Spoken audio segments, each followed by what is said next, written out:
कोविड-19 के शुरुआत में जब सारी दुनिया लॉकडाउन में चली गई थी और अभी कोई वैक्सीन नहीं आई थी, तब अमेरिका समेत पूरी दुनिया के कई सारे देशों ने हाइड्रोक्सीक्लोरोक्वीन से लेकर कई तरह के लाइफ सेविंग ड्रग्स, मेडिसिन और वैक्सीन के लिए भारत का दरवाजा खटखटाया था। हमें भी उसी वक्त एहसास हुआ था कि भारत पूरी दुनिया का कितना बड़ा फार्मास्यूटिकल प्लेयर है और हम क्यों फार्मेसी ऑफ द वर्ल्ड कहलाते हैं। भारत को फार्मेसी ऑफ द वर्ल्ड का टाइटल मिला है हमारी बेहद सस्ती और जेनरिक मेडिसिन के कारण, क्योंकि कई सारी मेडिसिन जो इंडिया की फार्मा कंपनीज 150 रुपए में बेचती हैं, उनको ये अमेरिकन, यूरोपियन और वेस्टर्न कंट्रीज की फार्मा कंपनीज लगभग 10 गुना ज्यादा रेट के ऊपर हजारों के प्राइसेस में बेचती हैं। भारत ने जब साल 2019 पे आर्टिकल 370 और 35 से तोड़ा था, पाकिस्तान ने तब से भारत के साथ ट्रेड बंद करके रखा था। लेकिन आप सोचिए कि भारत कितना बड़ा दरियादिल देश है कि हमने उस टाइम के ऊपर भी, जब ये बिल्कुल नहीं पता था कि लॉकडाउन कितना लंबा चलेगा या कोविड-19 की वैक्सीन कब आएंगी, हमारे पास खुद के लिए मेडिसिन के पर्याप्त स्टॉक्स हैं या फिर नहीं, इसकी चिंता किए बिना हमने अपने सबसे बड़े दुश्मन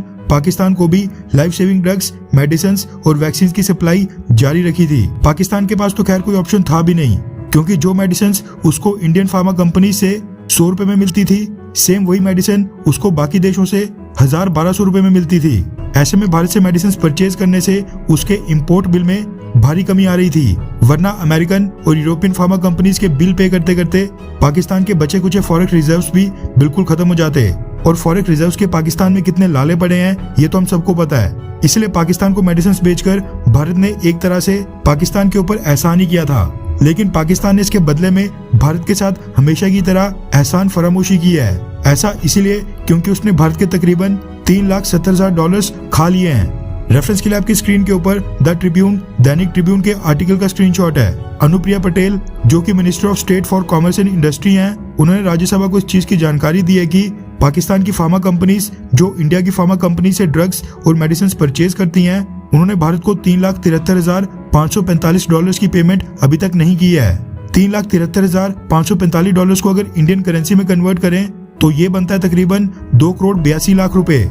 पाकिस्तान की तरफ से ये पेमेंट पिछले काफी समय से नहीं क्लियर हुई है। अनुप्रिया पटेल ने राज्यसभा को बताया कि इसके लिए भारत की जो पाकिस्तान में एम्बेसी है, उसको भी कहा गया है कि वो पाकिस्तान गवर्नमेंट के साथ ये मुद्दा उठाए और पिछली सारी पेमेंट्स और जितने भी ड्यूज बचे हैं वो जल्द से जल्द क्लियर किए जाएं। इसके साथ ये भी बताया गया कि साल 2020 से 21 के बीच भारत ने पाकिस्तान को कुल $152 मिलियन के ड्रग्स एक्सपोर्ट किए थे। इंडियन करेंसी में बोले तो भारत ने पिछले फाइनेंशियल ईयर में पाकिस्तान को तकरीबन 1150 करोड़ रुपए के ड्रग्स बेचे थे। इनकी पेमेंट आ गई है या फिर नहीं, इनके बारे में तो खैर कुछ नहीं बताया गया।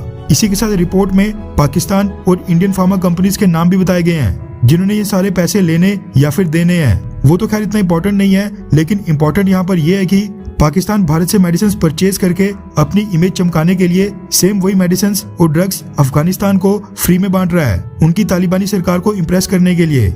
ऐसे में पाकिस्तान को पहले इंडियन फार्मा कंपनीज के ड्यूज सबसे पहले क्लियर करने चाहिए, उसके बाद ही हमसे परचेज की हुई मेडिसिन आगे दान करनी चाहिए।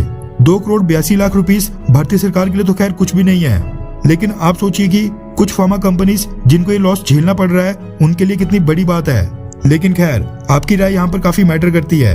क्या आपको लगता है कि जब तक पाकिस्तान भारत में कश्मीर के रास्ते आतंकी भेजना बंद न कर दे, तब तक भारत को भी पाकिस्तान को ड्रग्स और मेडिसिन बेचना बंद कर देना चाहिए? हाँ या फिर नहीं? ह्यूमैनिटेरियन कॉज के लिए पाकिस्तान को ड्रग्स और मेडिसिन बेचनी ही चाहिए? नीचे कमेंट करके अपनी राय जरूर बताएं।